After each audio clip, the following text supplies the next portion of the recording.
So I assume you have a piano piece that you're looking to turn into an orchestral composition. So how exactly can we turn this piece written for one performer into a piece written for a grand orchestra? These 5 steps I will present you will make this exciting project possible if you carefully follow them. I believe that this very organized approach can help you create a successful orchestration of your music. But before we start, it's very important to understand what makes a successful orchestration. What I've learned from my favorite composers who've orchestrated their piano pieces is that the orchestral version should be a unique version of the musical idea presented in the piano piece.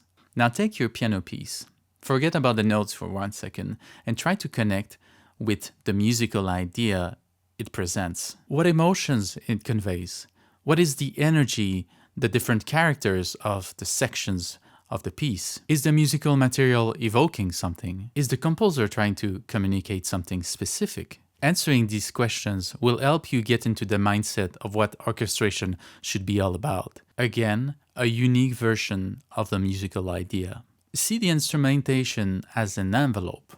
And whatever the envelope is, whether it is piano, orchestra, string quartet, choir, there is always a musical idea at the core of the piece. And that is what you have to get in touch with. This is such a key point to understand for orchestration, and this is what distinguishes amateurs from professionals. Now with that said, and without further ado, we are ready for step 1. Try and group thematic elements that belongs together. Knowing what is related in the score will help me make the right choices when it comes to assigning the different voice lines to your instruments. Look at when the melody starts and finishes, when there's a change of register or character, where a slur stops. These usually can give you good hints. Once you're done with isolating the various lines, you can proceed to step 2.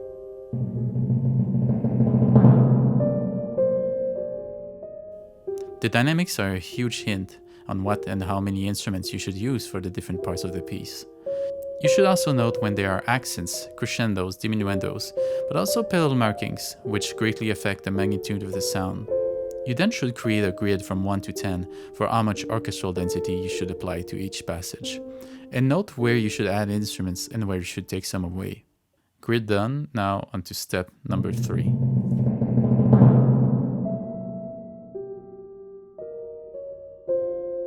We are now starting to have enough information to determine what is the relationship between the various voice lines. Look for melodies with a distinct character first. These are probably your foreground. Then look for complementary lines to the foreground. Maybe there's a second melody that pops out sometime to echo the main one. Finally, look for more static lines that fills the harmony, usually in the middle register. These should be your background. Note that the upper and lower lines will naturally stand out, so they may not seem like it, but they are always important in the musical texture.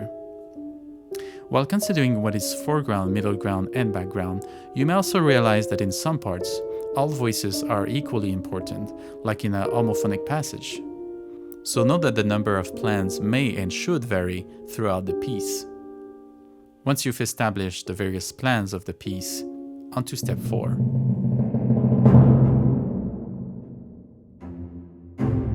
This is where we reap the fruit from our preparation with the first 3 steps as we start to make more concrete orchestration decisions.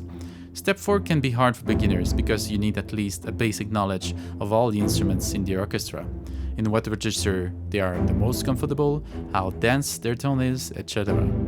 A general rule, the string orchestra is the core of the orchestra, the woodwinds and percussion add color, and finally the brasses bring warmth and power. If you're struggling with this part, at the time I'm releasing this video, I'm also preparing a new video where I'll present all the instruments from the orchestra. As soon as this new video will be released, I will put the link down in the description. Now back to step 4. So for now, we just have to determine the main orchestra groups, the ones that should represent the voice lines we have in our piano piece.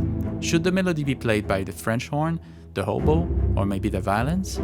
Should the bass line be given to a group of cellos and double basses? Or low brasses and bassoons?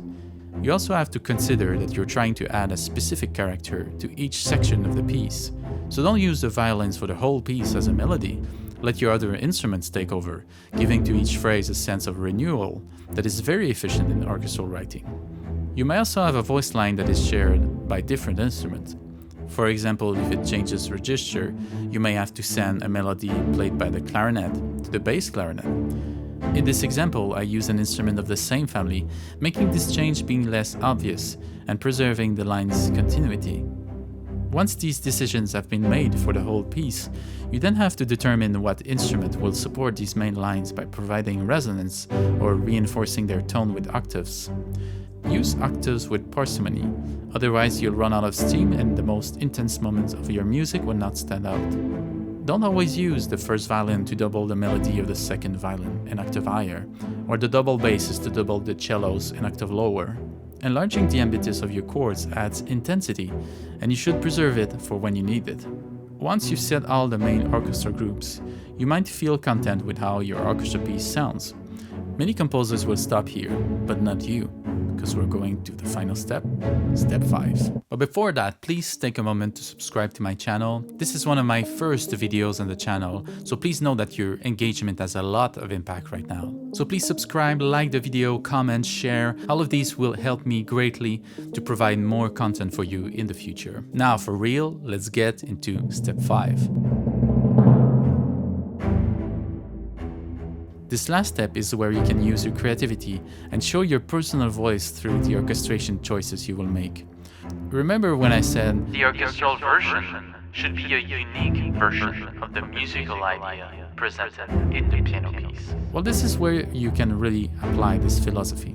At this point, I like to ask myself this question about the piano piece and the musical idea behind it. Did the composer had to adapt his or her original musical idea for the piano? We need then to consider the limitations of the piano as an instrument. You have 10 fingers and 2 hands and feet for the pedals. So what is absent from the score, but that maybe the composer would have done if he or she had more players available? Of course, you don't want to create new musical lines unless you're the composer, but you want to expand on those that are here. So with that in mind, all the preparation you've done will then allow you to approach this last step with a real strategy. Consider the different voice lines, the dynamics, what is foreground, middle ground, and background, and what should be the orchestra group of a section to determine how much and how you want to expand the ideas. You might want to add a pulsing chord in the woodwinds to brighten and emphasize a climax. You might want to add some movement in the lower mid accompaniment, some percussion hits to punctuate key moments, a harp glissando just before a downbeat to create anticipation.